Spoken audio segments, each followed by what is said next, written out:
Most important biological molecule वो कौन सा होता है? वो होता है आपका protein. Protein is the most important and most vital biological molecule of living body या लिविंग सेल। ठीक है, प्रोटीन्स की डेफिनेशन लिखते हैं। प्रोटीन्स आर पॉलीमर्स, ये हमने ऑलरेडी डिस्कस किया। दीज आर पॉलीमर्स ऑफ, किसके पॉलीमर्स होते हैं?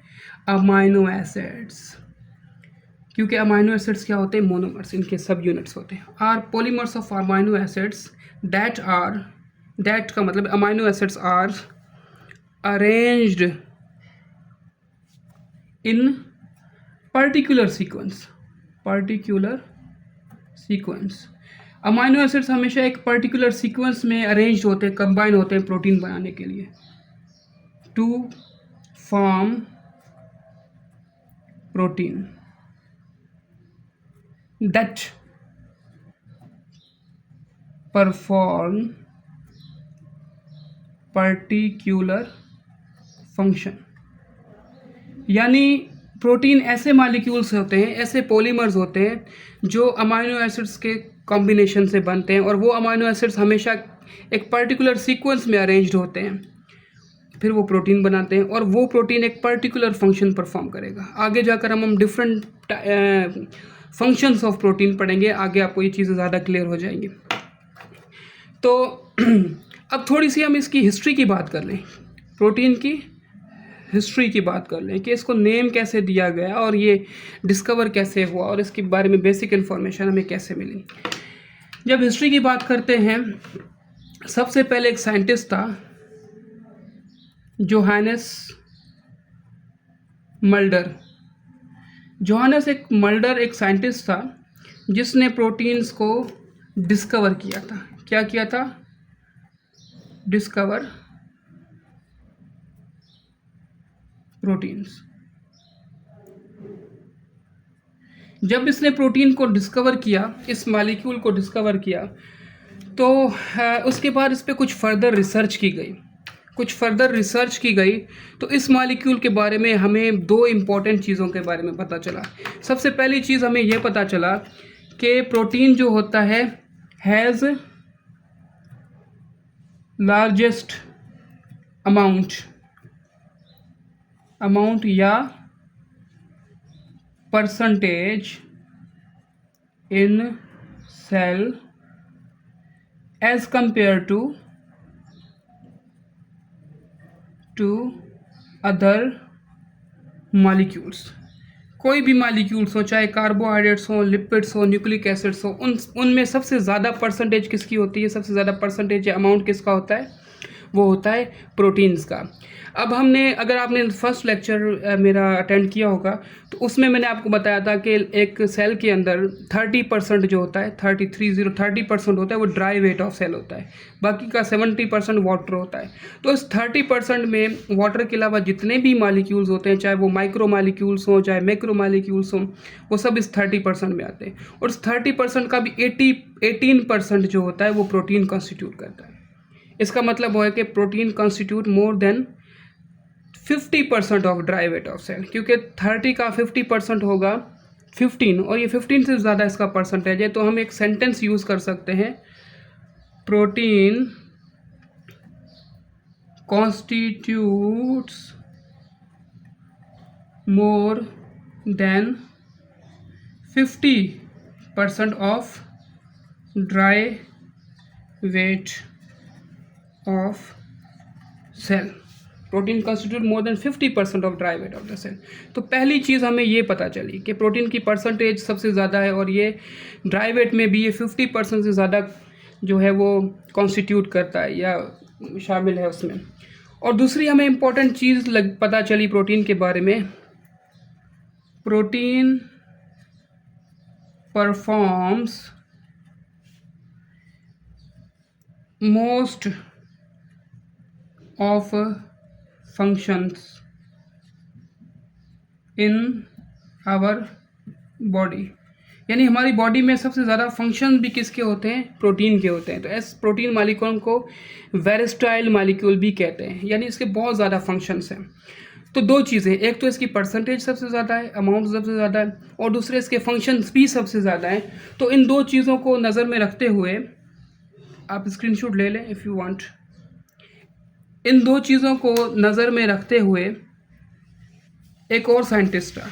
अब याद रखें, अभी तक इस मॉलिक्यूल को नेम नहीं दिया गया। एक और साइंटिस्ट था, उसका नाम था बर्जीलियस। ये बेसिकली केमिस्ट था। बर्जीलियस एक साइंटिस्ट था। उसने इस प्रोटीन को नेम दिया। इसका name coined the name, coined यानी नेम देने को हम कॉइंड बोलते हैं, कॉइंड द टर्म प्रोटीन्स। इन दो चीज़ों को नज़र में रखते हुए बर्जीलियस ने इसको प्रोटीन का नाम दिया। अब प्रोटीन वर्ड का मतलब होता है, pro means first and teen means rank, यानी फर्स्ट रैंक। बर्जीलियस ने देखा यार इसके प्रोटीन के परसेंटेज भी सबसे ज़्यादा है, पहले नंबर पे है, फंक्शंस भी ज़्यादा हैं सबसे, वो भी पहले नंबर पे है, तो इसलिए हम इसको नाम ही दे देते हैं फर्स्ट रैंक, यानी पहले नंबर पे। और ये कौन सा टर्म है? ये है Greek word. Protein is a Greek word which means first rank. इस तरह प्रोटीन को प्रोटीन का नाम दिया गया। चले आगे हम इसको थोड़ा मूव करते हैं। एक मिनट।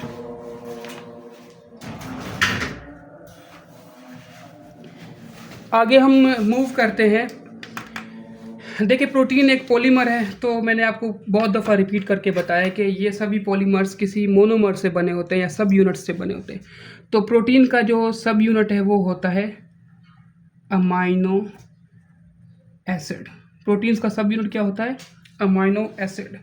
अब हमारे पास आज तक हम अबाउट 170 या more than 170 amino acids discover कर चुके हैं। 170 डिस्कवर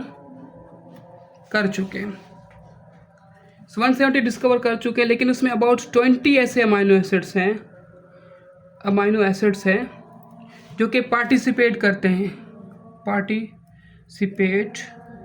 इन प्रोटीन सिंथेसिस। यानी 170 अमाइनो एसिड्स में से सिर्फ 20 ऐसे हैं जो कि प्रोटीन्स का पार्ट होते हैं, बाकी कोई ना कोई इंडिविजुअल कोई ना कोई अपना डिफरेंट फंक्शन परफॉर्म करेंगे। सिर्फ 20 अमाइनो एसिड्स होते हैं ऐसे जो कि पार्टिसिपेट करते हैं इन प्रोटीन सिंथेसिस के अंदर। अब आपसे क्वेश्चन है, टेक्निकल क्वेश्चन है, बायोलॉजी के स्टूडेंट हो, कैन यू आंसर मी कि अमाइनो एसिड सिर्फ 20 हैं, ऐसा ही है? तो ये 20 अमाइनो एसिड्स आपस में मिलकर thousands of different types of proteins कैसे बनाते हैं? थाउजेंड्स ऑफ, यानी हमें एक डेटा देके तो हमारे लिविंग बॉडी के अंदर हज़ारों डिफरेंट काइंड्स ऑफ प्रोटीन्स होते हैं, लेकिन सब यूनिट्स उसके सिर्फ 20 हैं। तो ये 20 में से ऐसे हज़ारों डिफरेंट प्रोटीन्स कैसे बनते हैं? देखें, सर्च करें इस पर, पॉज करें, देखिए अगर आप आंसर दे सकते हैं, वरना मैं आपको अभी बताता हूँ। देखिए, इंग्लिश लैंग्वेज में जैसे ABCD कितने इसको अल्फ़ाबेट्स बोलते हैं आई थिंक, तो कितने अल्फ़ाबेट्स होते हैं? 26 होते हैं। और ये आप देखोगे कि 26 अल्फ़ाबेट्स आपस में मिलकर थाउजेंड्स ऑफ डिफरेंट वर्ड्स बनाते हैं, और हर एक वर्ड का अपना मतलब होता है ना। तो इसी तरह ये 20 अमाइनो एसिड्स आपस में डिफरेंट सीक्वेंस में मिलकर थाउजेंड्स ऑफ डिफरेंट प्रोटीन्स बनाते हैं।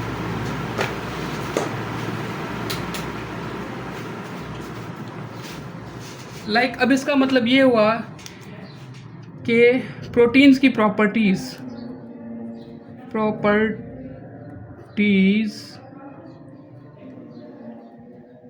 Of protein depend upon, protein की प्रॉपर्टी किस पे डिपेंड करती है? 3 चीज़ों पे डिपेंड करती है। Number 1, number 2, number 3। Number 1, sequence of amino acid, यानी अमाइनो एसिड की सीक्वेंस क्या है, किस सीक्वेंस में वो आपस में अटैच्ड हैं। याद रखें, मैं डेफिनेशन में आपको शुरू में ही बताया था कि जब प्रोटीन की डेफिनेशन पढ़ी थी हमने कि proteins are polymers of amino acids that are arranged in a particular sequence of amino acid. दूसरी चीज़, टाइप्स ऑफ अमाइनो एसिड्स पे भी प्रॉपर्टीज़ डिपेंड करती है कि कौन कौन से अमाइनो एसिड्स यूज़ हुए हैं। अमाइनो एसिड्स को मैं ए लिख देता हूँ। और तीसरा कि अमाइनो एसिड्स का नंबर कितना है, यानी कितनी बड़ी चेन है, कितनी पॉलीपेप्टाइड चेन है। नंबर ऑफ अमाइनो एसिड्स, ठीक। इन तीन चीज़ों पे प्रोटीन की प्रॉपर्टीज़ डिपेंड करती है, यानी ये तीनों चीज़ें डिटरमाइन करती हैं द प्रॉपर्टी या टाइप ऑफ प्रोटीन्स। अब एक इम्पॉर्टेंट चीज़ हम डिस्कस करेंगे यहाँ पर, स्ट्रक्चर ऑफ अमाइनो एसिड, यानी अमाइनो एसिड का स्ट्रक्चर क्या होता है। Structure of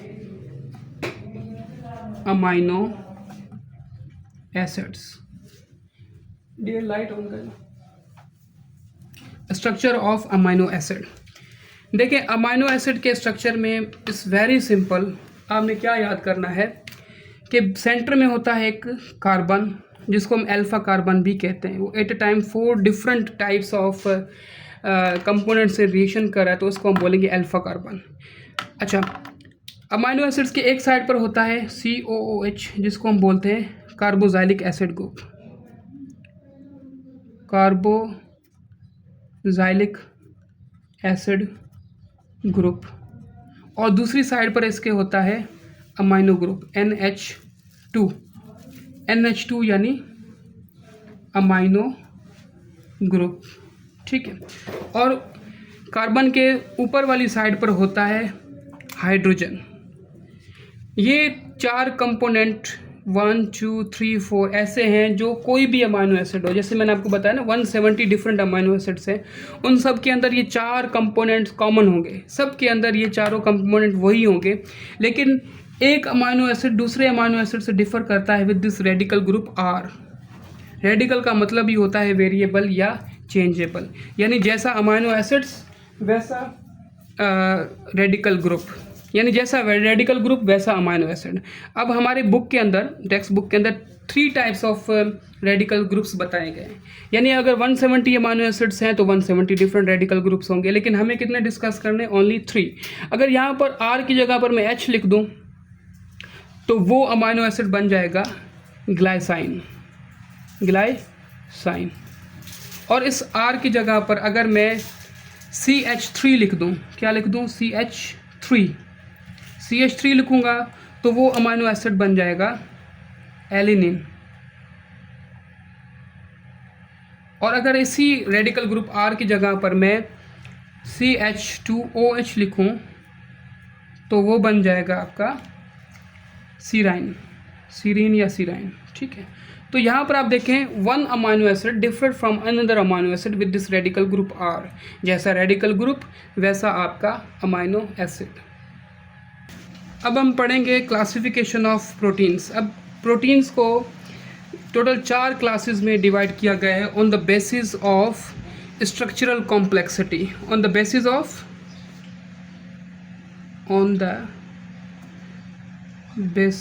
of structural complexity, यानी वो स्ट्रक्चर प्रोटीन का कितना कॉम्प्लेक्स है उसके बिहाफ पर हमने प्रोटीन्स को 4 मेजर कैटेगरीज में डिवाइड किया है। सबसे पहला टाइप जो है या कैटेगरी है वो है simplest form of protein, that is primary proteins. इसको पढ़ने से पहले आई थिंक मैंने एक चीज़ मिस कर दी, आपको बता दूं कि मैंने आपको बताया कि amino acids are the subunits of protein, ये आपको पता है, ठीक है, ये अमाइनो एसिड्स हैं। तो एक अमाइनो एसिड और दूसरे अमाइनो एसिड के बीच में जो बॉन्ड होता है उस बॉन्ड को हम बोलते हैं पेप्टाइड बॉन्ड। क्या बोलेंगे इसको, पेप्टाइड बॉन्ड। तो अगर ये long chain of amino acid है, एक long chain of amino acid है, तो उस चेन को हम पॉलीपेप्टाइड चेन भी कह सकते हैं। इसको हम पॉलीपेप्टाइड चेन भी कह सकते हैं। Poly means many, peptide means bonds, इसके अंदर बहुत सारे पेप्टाइड बॉन्ड हैं, तो उस चेन को हम बोलेंगे पॉलीपेप्टाइड चेन। तो कभी कभी प्रोटीन्स वर्ड की जगह पर पॉलीपेप्टाइड चेन भी लिखा होता है, तो एक ही बात है, अगर आप प्रोटीन कहें या इसको पॉलीपेप्टाइड चेन कहें तो एक ही बात है। ओके, चले अब सबसे simplest form of protein is primary protein. Primary protein क्या है, linear chain of amino acid, यानी straight chain, linear chain of amino acid. अगर हम अमाइनो एसिड ऐसे लीनियर चेन के अंदर हों तो इसको हम बोलेंगे this is the primary protein या simplest form of proteins. Linear chain होगी तो इसके अंदर बॉन्ड कौन से होंगे? सिंपल इज़ दैट, इसके अंदर एक ही बॉन्ड होगा जो है पेप्टाइड बॉन्ड। इसके अंदर बॉन्ड कौन से होंगे? Peptide bond. प्राइमरी प्रोटीन के कुछ एग्जाम्पल्स हम डिस्कस कर लेते हैं। प्राइमरी प्रोटीन का एक एग्जाम्पल है हमारे पास, वो है insulin. Insulin is example of primary protein. Insulin वो हार्मोन जो हमारी ब्लड शुगर लेवल को कंट्रोल करता है। जब भी ब्लड शुगर लेवल हाई होती है तो इंसुलिन रिलीज़ होता है ब्लड के अंदर, तो वो ब्लड में जो ग्लूकोज है उसको वापस लीवर एंड मसल्स में स्टोर करके ब्लड शुगर लेवल को कम कर देता है। तो इसके इफ़ेक्ट को हम बोलते हैं hypoglycemic effect. Hypo means low, कम या less, and glycemic means glucose. तो इसके इंसुलिन के इफ़ेक्ट में क्या आता है? इंसुलिन जब इफ़ेक्ट करता है वो करता है हाइपोग्लाइसेमिक इफ़ेक्ट।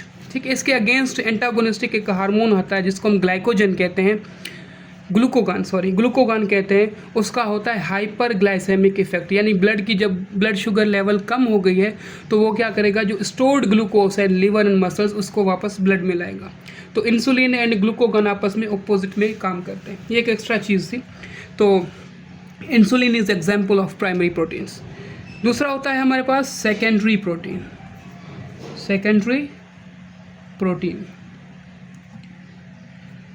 यानी अगर ये ही पॉलीपेप्टाइड चेन थोड़ा कॉइलिंग में आ जाए या हेलिकल फॉर्म में आ जाए तो उसको हम बोलेंगे this is the secondary protein.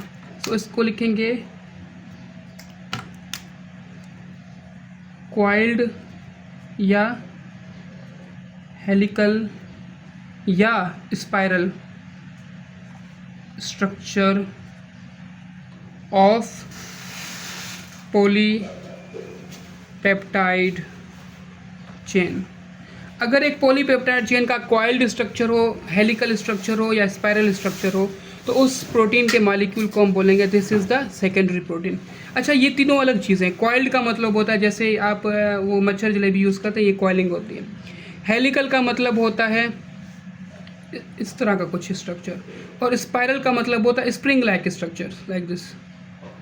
तो ये चाहे कॉइल्ड हो, चाहे वो हेलिकल हो, चाहे वो आपका स्पाइरल फॉर्म हो, तो ये तीनों चीज़ें आ जाती हैं। अगर ऐसा प्रोटीन हो तो उसको हम बोलेंगे this is a secondary protein. ठीक है, अब सेकेंडरी प्रोटीन के अंदर बॉन्ड कौन कौन से होते हैं? सबसे पहला पेप्टाइड बॉन्ड तो सब के अंदर होगा, क्योंकि पेप्टाइड बॉन्ड है तो वो प्रोटीन मॉलिक्यूल है। लेकिन इसमें पेप्टाइड बॉन्ड के साथ साथ हाइड्रोजन बॉन्ड भी होता है, हाइड्रोजन बॉन्ड। अब ये हाइड्रोजन बॉन्ड का क्या मतलब है? हाइड्रोजन बॉन्ड हमेशा दो चार्जेस के बीच में अट्रैक्शन को बोलते हैं। तो ये अगर लीनियर चेन थी तो इसके जो साइड चेन्स होते हैं अमाइनो एसिड्स की, उसके अंदर अट्रैक्शन होती है, तो उसकी वजह से ये कॉइलिंग में आ जाता है या स्पाइरल फॉर्म में आ जाता है due to this hydrogen bond. तो ऐसे स्ट्रक्चर को हमने सेकेंडरी प्रोटीन कहा था। तो सेकेंडरी प्रोटीन में एक तो पेप्टाइड बॉन्ड और उसके साथ साथ एक हाइड्रोजन बॉन्ड भी आ जाता है। एग्जाम्पल्स को डिस्कस करें, एग्जाम्पल्स की बात करें तो सेकेंडरी प्रोटीन का हमारे पास एक एग्जाम्पल है silk protein. Silk protein, silk protein क्या है? आपने स्पाइडर का जो वेब देखा होगा, स्पाइडर का जो वेब देखा होगा, जो जाले लग जाते हैं हमारे कमरों के ऊपर कॉर्नर्स में, तो वो एक प्रोटीन होता है सिल्क प्रोटीन, और वो कौन सा होता है? Secondary protein. और ये सिल्क वॉर्म्स भी बनाते हैं और स्पाइडर्स भी इसको बनाते हैं नेचुरली। और उसके साथ साथ दूसरा एग्जांपल हमारे पास है केराटिन प्रोटीन। केराटिन जो आपका हेयर का स्ट्रक्चर बनाती है, आपके हेयर में जो प्रोटीन मौजूद है वो केराटिन, वो भी आपकी कौन सी होती है?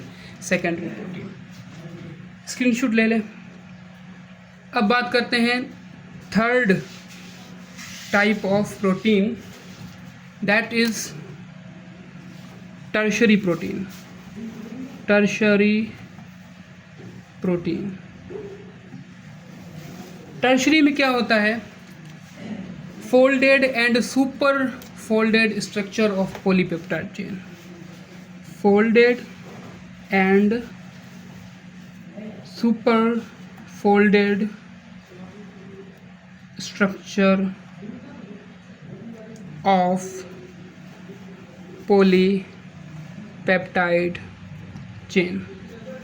अगर हमारे पास एक पॉलीपेप्टाइड चेन हो तो उसको हम रफली फोल्ड कर दें या उसको हम सुपर फोल्ड कर दें तो ऐसे स्ट्रक्चर को हम टर्शरी प्रोटीन कहेंगे। लाइक ये आप देख सकते हैं, इसको अगर ये पॉलीपेप्टाइड चेन है, इसको अगर मैं ऐसे फोल्ड कर दूं, रफली फोल्ड कर दूं, उसको सुपर फोल्ड कर दूं, उसके ऊपर भी फोल्डिंग कर दूं, तो ऐसे 3 डायमेंशनल स्ट्रक्चर को हम बोलेंगे ये होगा हमारा टर्शरी प्रोटीन। ठीक है, तो folded and super folded structure of polypeptide chain is called tertiary proteins. अब ये फोल्ड और सुपर फोल्ड कैसे होता है? ड्यू टू सम बॉन्ड, कुछ ऐसे बॉन्ड्स होते हैं। सबसे पहला पेप्टाइड बॉन्ड तो सब में कॉमन है, पेप्टाइड बॉन्ड। उसके साथ साथ इसमें हाइड्रोजन बॉन्ड भी होगा क्योंकि सेकेंडरी में हाइड्रोजन बॉन्ड था। लेकिन इसमें एक एक्स्ट्रा बॉन्ड होता है, उसको बोलते हैं डाइसल्फाइड बॉन्ड। कौन सा बॉन्ड? Disulphide bond. तो अगर आपसे कोई एमसीक्यूज में पूछे कि डाइसल्फाइड बॉन्ड किस में होता है, सेकेंडरी में होता है या टर्शरी में, आप बोलेंगे इन टर्शरी। लेकिन अगर आपसे कोई पूछे हाइड्रोजन बॉन्ड किस में होता है, प्राइमरी, सेकेंडरी या टर्शरी में, तो आप बोलेंगे ये सेकेंडरी एंड टर्शरी में होता है। अगर आपसे कोई पूछे पेप्टाइड बॉन्ड कहाँ होता है, तो आप बोलेंगे सभी प्रोटीन्स, चाहे प्राइमरी, सेकेंडरी, टर्शरी हो, सबके अंदर पेप्टाइड बॉन्ड ज़रूर होगा। अब last type of protein is quaternary protein. Quaternary protein. Quaternary protein का क्या मतलब है? इसका मतलब ये है कि जब 2 या 2 से ज़्यादा टर्शरी प्रोटीन्स आपस में कंबाइन होते हैं, 2 और मोर tertiary proteins combine to form quaternary protein। 2 या 2 से ज़्यादा जब टर्शरी प्रोटीन्स आपस में कंबाइन होंगे तो they will form the quaternary protein, एक 3 डायमेंशनल स्ट्रक्चर बनेगा। इसमें कौन कौन से बॉन्ड होते हैं? इसमें वही पेप्टाइड बॉन्ड, डाइसल्फाइड भी इसमें होगा। पहले हाइड्रोजन लिखते हैं, हाइड्रोजन बॉन्ड होगा और उसके साथ साथ इसमें डाइसल्फाइड बॉन्ड भी होगा। तो ये टर्शरी प्रोटीन में भी ये थे और क्वाटर्नरी प्रोटीन में यही बॉन्ड्स होते हैं। एग्जाम्पल की बात करें तो टर्शरी प्रोटीन नहीं बल्कि क्वाटर्नरी प्रोटीन का एक ही बेस्ट एग्जाम्पल है, वो हमारे पास हीमोग्लोबिन। हीमोग्लोबिन जो ब्लड कैरिंग प्रोटीन है, जो ब्लड को कैरी करती है, वो प्रोटीन है एग्जाम्पल्स ऑफ क्वाटर्नरी प्रोटीन। अब हमने इस लेक्चर के अंदर अभी तक रिसेंटली हमने क्लासिफिकेशन ऑफ प्रोटीन को डिस्कस किया है, जिसमें हमने प्रोटीन्स को क्लासीफाई किया था on the basis of structural complexity. तो स्ट्रक्चर कितना कॉम्प्लेक्स है। सबसे सिंपल स्ट्रक्चर था linear chain of amino acids, जिसको हमने प्राइमरी प्रोटीन का, उसके अंदर बॉन्ड था पेप्टाइड बॉन्ड और उसका एग्जाम्पल हमने लिखा था इंसुलिन। फिर हमने पढ़ा सेकेंडरी प्रोटीन। सेकेंडरी प्रोटीन एक क्वाइल्ड या स्पाइरल या हेलिकल स्ट्रक्चर था पॉलीपेप्टाइड चेन का और उसका अंदर bond peptide and hydrogen bond थे। उसका एग्जांपल हमने डिस्कस किया था सिल्क प्रोटीन एंड केराटिन। उसके बाद हमने ये टर्शरी डिस्कस किया। टर्शरी का क्या होता है कि ये folded and super folded structure of polypeptide chain. इसके अंदर बॉन्ड्स कौन से होंगे? Peptide, hydrogen and disulphide. और इसका हमने एग्जाम्पल नहीं डिस्कस किया। वही मैं सोच रहा हूँ कुछ तो मिसिंग है, राइट। यहाँ पर आप लिख दें एग्जाम्पल कौन कौन से होते हैं टर्शरी के। वो हमारे पास होते हैं हार्मोन्स, हार्मोन के साथ साथ आपके एंजाइम्स। ये हार्मोन्स एंड एंजाइम्स जो भी आपके प्रोटीन नेचर के होते हैं वो टर्शरी प्रोटीन में आते हैं। फिर फाइनली हमने डिस्कस किया क्वाटर्नरी प्रोटीन, जिसमें हमने कहा कि 2 या 2 से ज़्यादा टर्शरी प्रोटीन जब आपस में कंबाइन होते हैं तो वो क्या बनाते हैं? क्वाटर्नरी प्रोटीन बनाते हैं। उसके अंदर भी वही peptide bond, hydrogen bond and disulphide bond. और एग्जाम्पल हमने डिस्कस किया था हीमोग्लोबिन। अभी हमने क्लासिफिकेशन ऑफ प्रोटीन्स पढ़ा था on the basis of structural complexity. और एक और भी तरीका होता है प्रोटीन्स को क्लासीफाई करने का, वो होता है कि हम प्रोटीन्स को फाइब्रस एंड ग्लोबुलर प्रोटीन्स में क्लासीफाई करते हैं। फाइब्रस प्रोटीन्स ऐसे जो दो या दो से ज़्यादा पॉलीपेप्टाइड चेन्स आपस में मिलकर और ख़ास तौर पे सेकेंडरी प्रोटीन्स आपस में मिलकर जो स्ट्रक्चर बनाते हैं उसको बोलते हैं फाइब्रस प्रोटीन्स। 2 और मोर देन 2, स्पेशली कौन से proteins, specially secondary proteins combine to form fibrous proteins। और ग्लोबुलर प्रोटीन कौन सी प्रोटीन होती हैं जब मोर देन 2 यानी 2 भी नहीं, more than 2 tertiary proteins combine and they form globular proteins. अब फाइब्रस प्रोटीन्स जो होते हैं, नेम फाइबर का वर्ड ही मतलब होता है they are insoluble in water. Water में सॉल्यूबल नहीं होती, मिक्स नहीं होती वाटर के अंदर, लेकिन globular proteins are soluble in water. इसका मैं आपको एग्जांपल देता हूँ। फाइब्रस प्रोटीन्स लाइक आपकी जो एक्टिन मायोसिन मसल प्रोटीन्स होती हैं वो फाइब्रस टाइप्स में आ जाती हैं, लेकिन जो ग्लोबुलर प्रोटीन्स होती है लाइक WBCs में जो हीमोग्लोबिन होता है वो ब्लड के प्लाज्मा में इजीली डिज़ोल्व हो जाता है, तो वो सॉल्युबल इन वाटर होता है प्लाज्मा के अंदर, ठीक है। और इसके अलावा fibrous proteins are non crystalline, यानी क्रिस्टल्स फॉर्म नहीं करते, यानी प्रेसिपिटेट नहीं होते, लेकिन ग्लोबुलर प्रोटीन्स आर क्रिस्टलाइन। एक और टाइप में डिफरेंस होता है कि फाइब्रस प्रोटीन्स आर इलास्टिक, जैसे ना हमारे एक्टिन एंड मायोसिन जो मसल फिलामेंट्स होते हैं वो भी स्ट्रेचेबल होते हैं, इलास्टिक होते हैं। हमारी स्किन की जो प्रोटीन होती है इलास्टिन प्रोटीन देखोगे वो भी स्ट्रेचेबल है, तो ये सब फाइब्रस प्रोटीन्स होते हैं जो इलास्टिक होते हैं, लेकिन globular protein are non elastic in nature. अच्छा, इसके अलावा fibrous proteins mainly structural role play करते हैं। कौन सा रोल प्ले करते हैं? स्ट्रक्चरल रोल, यानी हमारी स्किन का स्ट्रक्चर बना दिया, हमारे हेयर्स का स्ट्रक्चर बना दिया, हमारे मसल्स का स्ट्रक्चर बना दिया, और ये आसानी से डू नॉट डिसइंटीग्रेट का मतलब है ब्रेक डाउन हो जाना या ख़राब हो जाना। Don't disintegrate with change in pH या इन्वायरमेंटल कंडीशन, यानी फिजिकल इन्वायरमेंट कंडीशंस, यानी जब भी इन्वायरमेंटल कंडीशन चेंज होती हैं, टेम्परेचर अप डाउन हो जाता है, pH अप डाउन हो जाती है, तो ये फाइब्रस प्रोटीन्स वेरी स्टेबल होते हैं और ये हमारे स्ट्रक्चर को बहुत ज़्यादा स्टेबल बनाते हैं। तो ये स्ट्रक्चरल प्रोटीन्स जो होते हैं इसलिए ये स्ट्रक्चरल रोल प्ले कर रहे हैं, ठीक है, क्योंकि इनके ऊपर pH का या इन्वायरमेंटल इफेक्ट का ज़्यादा इफेक्ट नहीं होता।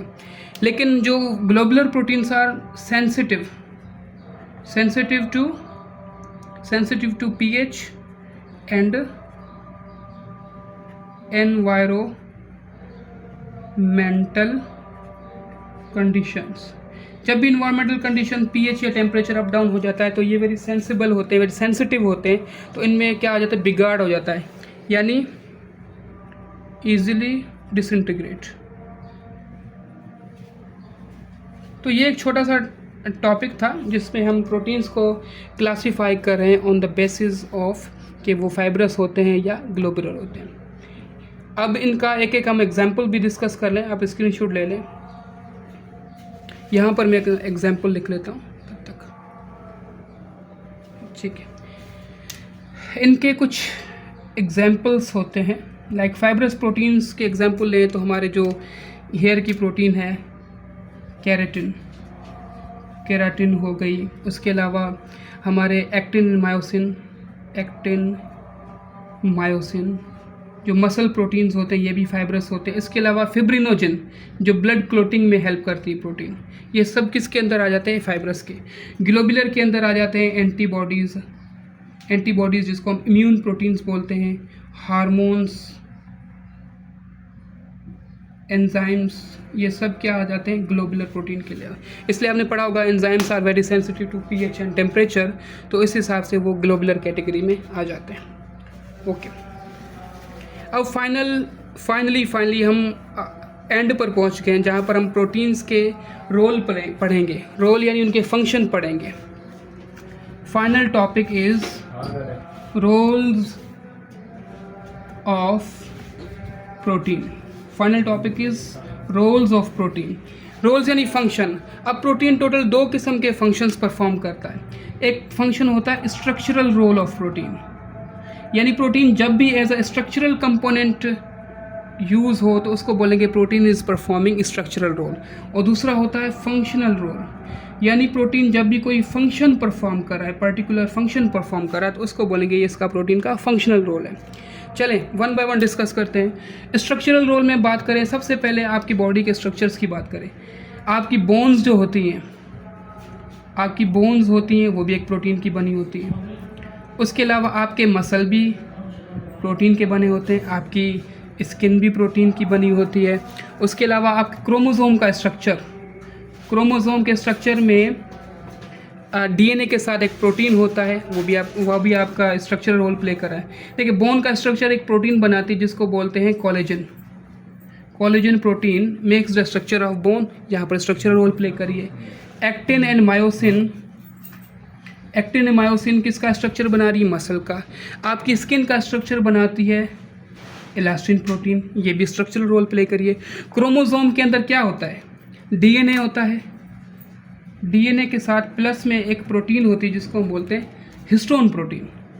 तो यहाँ पर भी देखें histone is making the structure of chromosome, ये भी प्रोटीन का एक स्ट्रक्चरल रोल हो गया। तो इस तरह बहुत सारे हैं स्ट्रक्चरल रोल ऑफ प्रोटीन। और हम अब बात करते हैं फंक्शनल रोल ऑफ प्रोटीन, यानी प्रोटीन जब पर्टिकुलर फंक्शन परफॉर्म करे। एंजाइम्स जो होते हैं, enzymes mostly enzymes are protein, वो भी एक फंक्शनल रोल प्ले करते हैं। वो क्या करते हैं, हमारी बॉडी का मेटाबॉलिज्म को रन करते हैं, run metabolism of body. Metabolism मैंने कहा था कि जो भी केमिकल रिएक्शंस बॉडी में हो रहे होते हैं उसको मेटाबॉलिज्म कहते हैं। तो ये एंजाइम्स उस केमिकल रिएक्शंस को फैसिलिटेट करते हैं। तो ये एंजाइम मोस्टली प्रोटीन्स होते हैं, तो प्रोटीन यहाँ पर एक फंक्शनल रोल प्ले करिए अपना।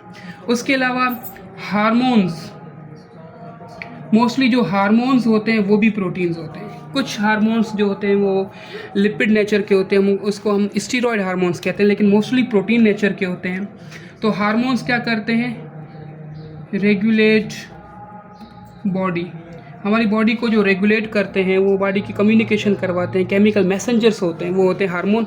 हार्मोन भी प्रोटीन्स होते हैं। उसके अलावा आपकी जो ब्लड क्लोटिंग होती है, ब्लड क्लोटिंग भी एक मोस्ट इंपॉर्टेंट फंक्शन है। ब्लड क्लोटिंग का मतलब है अगर आपकी ये ब्लड वेसल यहाँ से रप्चर हो गई तो यहाँ से ब्लीडिंग होना शुरू हो जाएगी। जब ब्लीडिंग होगी तो एक प्रोटीन होता है फिब्रिनोजेन जो यहाँ पर क्लोट बनाता है, क्लोट बना के इसको ब्लीडिंग को, रप्चर को रोक देता है। तो ये ऐसा प्रोटीन जो ब्लड क्लोटिंग में हेल्प करे, किसमें, ब्लड क्लोटिंग में हेल्प करे, उसको हम बोलते हैं फिब्रिनोजेन। क्या बोलेंगे उसको, फिब्रिनोजेन। तो फिब्रिनोजेन भी एक फंक्शनल रोल प्ले कर रहा है और ये भी एक प्रोटीन होता है। उसके अलावा आपके जो एक प्रोटीन होती है जो आपके ब्लड में ऑक्सीजन को ट्रांसपोर्ट करती है, ट्रांसपोर्ट करती है किसको, ऑक्सीजन को। वो कौन सी प्रोटीन होती है, वो होती है आपकी हीमोग्लोबिन। वो क्या होती है, हीमोग्लोबिन। हीमोग्लोबिन क्या होती है, ये हमारी बॉडी ब्लड में ऑक्सीजन को ट्रांसपोर्ट कर रही है, पूरी बॉडी को ऑक्सीजन प्रोवाइड कर रही है। तो ये भी प्रोटीन होती है और ये भी क्या कर रही है, फंक्शनल रोल। ऐसे और बहुत सारे फंक्शंस हैं।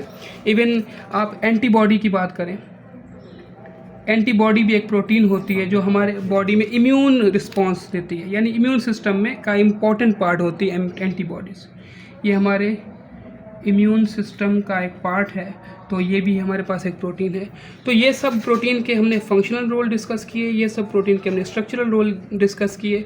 तो यहाँ पर ये कुछ ऐसे रोल्स हैं जो आपके बुक में इंक्लूड है, कोर्स में इंक्लूड है। इसके अलावा बहुत सारे इसके प्रोटीन के स्ट्रक्चरल रोल भी होते हैं और फंक्शनल रोल भी होते हैं। तो यहाँ पर हमने अपना प्रोटीन का सेक्शन पूरा किया। इंशाल्लाह नेक्स्ट लेक्चर में हम आपसे मिलेंगे इन द कार्बोहाइड्रेट्स।